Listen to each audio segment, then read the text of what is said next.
A tale as old as time.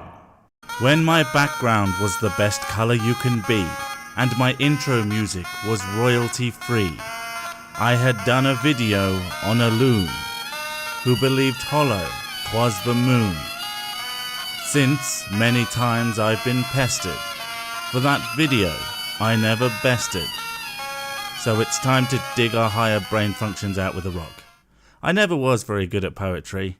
Yes, that's right, I'm taking a second crack at spirit science secrets, in big goddamn quotes, of the moon. Last time we discovered that the moon is a girl, it's hollow, and Blue Boy here is out of his fucking mind. So, let's continue, shall we? On a journey through time and space to the land of the mighty Boosh. Oh wait, no, that's a different, better show. Damn it. I've got the details somewhere here. Let's see. Here it is. In November of 1969, NASA crashed a lunar module into the moon, causing the equivalent of 1 ton of TNT. NASA said that the moon reverberated like a gong for half an hour. Then they did it again, causing an impact of 11.5 tons of TNT, and it rang like a bell for over 4 hours. It vibrated in a way as if it were hollowed out, with giant hydraulic damper struts inside of it. And that's precisely where I lost my damned mind last time. I had to go murder a bunch of stripper hobos to give my mind some peace. Right. Deep breaths, everyone. Wowsy wheezy. Want to know something else? Always. Oh, I forgot how enthusiastic your special needs mate was. I get it. It's easy to get carried away telling lies to the mentally subnormal / children just to see what we can get away with and what we can get them to believe. Which would be fine for the keks, but unfortunately Blue Tard here seems to think he's speaking some sort of truth. The surface of the moon contains minerals like titanium, but also processed metals like brass and mica. Oh, for God's sake, you're going to make me look that up, you human donkey punch. Fine. The average composition of the lunar surface by weight is roughly 43% oxygen, 20% silicon, 19% magnesium, 10% iron, 3% calcium, 3% aluminium, 0.42% chromium, 0.18% titanium, and 0.12% manganese. So, no. However, if they were found on the moon, both mica and brass occur in nature. Brass in small amounts, and mica, well, mica's not a processed metal. As far as I can tell, it's a silicate. How can you get so many things wrong in one short sentence? It took me 10 minutes to look that up. You obviously found this crap somewhere. Could you not have done a search outside of crazywooforumsforcrazies.com just to back up your claims even a little? Nah, I guess not. It also contains something called uranium-236 and neptunium, which are both minerals that have never been found to occur naturally. So in my limited capacity for research, I can't prove or refute either that these elements exist on the moon or that they can/cannot form naturally. So let's just give him this and carry on for the sake of brevity, and there are far more interesting claims to discuss. Uranium-236 is a long-lived nuclear waste that appears in spent nuclear fuel. And neptunium is a radioactive byproduct of nuclear reactors when plutonium is being created. And this again appears to be fairly accurate, and there's nothing funny about that, so cock-wobbling nipple farts. This means that at least some of the rocks on the moon are most likely synthetic. No, it fucking doesn't. Even after granting you the 2 previous points, there are a myriad of ways those elements could be found on the moon without the need for artificial rocks to be put there. For one, contamination is a thing, and unless you're going to really stretch the meaning of synthetic, having elements reach the moon through some other means is far, far, far, far, far more likely than what you are about to propose. And while it's only a theory, do not pretend you don't believe this wacky shit. Seriously, it's far more entertaining if you do. I wouldn't say it's illogical to come to the conclusion that it could be artificially created. You wouldn't. I would. It's not just illogical, it's nuts.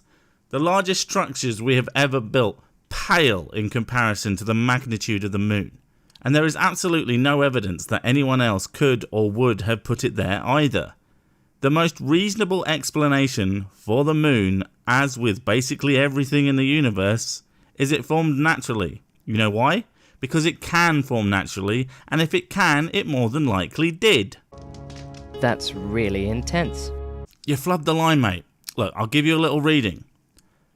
That's really retarded. Why don't you kill yourself, you stupid blue cunt? Why the fuck am I listening to this when I could go out and be a productive member of society and actually make the world a better place instead of sitting in a bubble with a bunch of other crazies, making shit up because it makes us feel warm and fuzzy for some reason? Got that? Right. Read it again. That's really intense. Fuck. Also, you know the craters on the moon? Intimately. Wait, have you fucked the moon? I gotta admit, that's kind of badass. Yo, dude, I fucked like 30 chicks. Oh yeah? Well, I fucked the moon, bitch. Well, craters should vary in depth due to the size and impact of the various space rocks that hit them, right? We can tell that there was a difference in the meteor sizes that hit the moon by the diameters of each crater.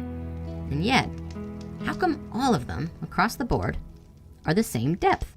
No, that's wrong. That's just so fucking wrong. Do you even remotely look into any of your claims? Never mind, I already know the answer. Now, I imagine your incredibly stupid claim is going to go something along the lines of, the surface is only shallow and there's some sort of impossibly strong, and I mean literally impossibly strong, material underneath that's so robust it doesn't shatter when bombarded with the forces caused by various space debris. What am I talking about? That's far more likely than it just being a big, reasonably solid piece of rock. I need to open my mind to the possibilities. Or, well, you know, the impossibilities, I guess. Mother of God, an impenetrable shell! Come on, Riri. Back to the home with you. Enough of Blutard's lies today. Look at that quote from a NASA scientist. It's easier to explain the non-existence of the moon than to explain its existence. No shit. If that's a real quote, it's an asinine one. It's easier to explain the non-existence of my house than the existence of it. Non-existence, nobody made a house. Existence, I have to explain how you build a house. Non-existence of a tree. No tree nearby to seed or unsuitable environment. Existence, explain how trees propagate and how a tree grows from seed to seedling, etc, etc, etc. I hope he was fired. At the moon. Here's another one. The best explanation for the moon is observational error. The moon does not exist. One person, regardless of who they are and what they know, saying a thing is not evidence for anything other than they said it. If they indeed did. Moving on. Oh, here. Read this part here. David Icke's research led him to shaman around the world. Oh, shaman? Known for their great scientific insight. Fuck off. Zulu tribes speak of the moon being an egg. An egg? Of course, eggs, well renowned for their hollowness. They symbolize it to be an egg for good reason. Good reason? I don't think that means what you think it means. The ancient African and Sumerian legends talk of two brothers, Wawan and Mpanku, that emptied out the yoke and rolled the moon across the sky to the earth and caused cataclysmic events hundreds of generations before our time. Ancient legends are fascinating and completely fucking irrelevant. Holy Christ, will you please start to make any goddamn sense? I'm beginning to flag again. I'm not sure how it fits. But I'm sure you'll find a way to get all these square pegs, round holes, and live puppies to fit together with a good smash and a smash and a smash and a smash and a smash. But this says here that the rocks on the moon are older than the Earth itself. Stop making me look things up because you don't bother to, you inconsiderate dickhole. Right. Saying that they are older is to completely miss the fact that while the Earth is very geologically active, the moon is barely active at all. Think about it this way. If you have two iron buckets, one is 50 years old and another has just been made, but out of recycled metal of a 100-year-old pile of scrap. While the object is newer, the elements that made it aren't necessarily. Kind of obvious when you think about it. Oh right, you and thought, what's wrong with me? Heavens. Yes, your lack of understanding gives me pause too. I feel your blood. You know, I think I've only ever seen one side of the moon. I wonder why it doesn't spin like other planets.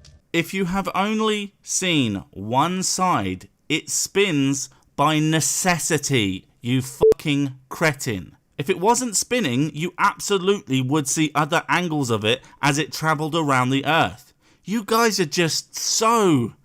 I need more ways to say fucking stupid. Profoundly imbecilic. That's quite a good one. That's a good question. No, it's not. It's a moronic question from a half-witted dolt who can't even fathom basic concepts. That's what you meant to say, I'm sure. On that topic too, have you ever noticed that the size and position of the moon is exactly in the right place to create a perfect solar eclipse? No. How many claims are you going to make that are just flat out wrong? They are idiot third grader level wrong. 7-year-olds know more about the basic mechanics of our planet than you do. And that's just fucking embarrassing, you know. The moon and the Earth are both in elliptical orbits around their respective gravitational anchors. At any given time, they are closer or further away, depending on where in their cycle they are. This is so basic. I didn't even have to look it up. And when I checked to make sure, I was fundamentally correct. Being stupider than me is pretty damned low. That's so intense.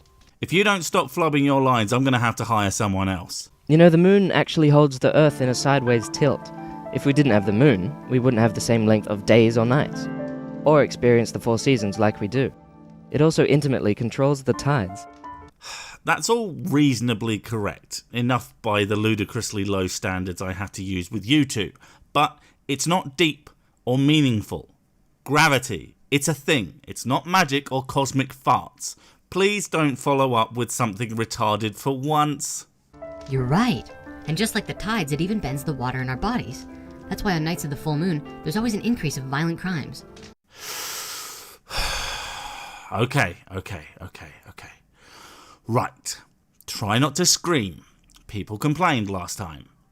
There is no solid evidence to back up the claim that people go more criminal or crazy during the full moon, and your mechanism for that effect is so utterly witless that I'm going to explain it, then I'm going to get a nice pint of whiskey and drink those memories away. The illumination of the moon, a la half, full, crescent, etc., is due to the angle of sunlight hitting the moon's surface. Now, I'm going to put this as simply as I can. Light reflecting off the moon has categorically no impact on the amount of gravity it produces.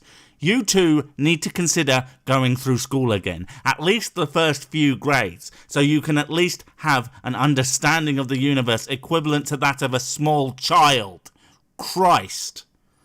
Right, now to the alcohol, the cause and solution to all of life's problems. Holy crap, I've just realised fetal alcohol syndrome is a thing. Would explain a lot about you two. Damn, I just made myself sad. Thanks a lot, alcohol. Now I'm just going to have to drink more of you to make things better again. See? Told you, didn't I? Bye!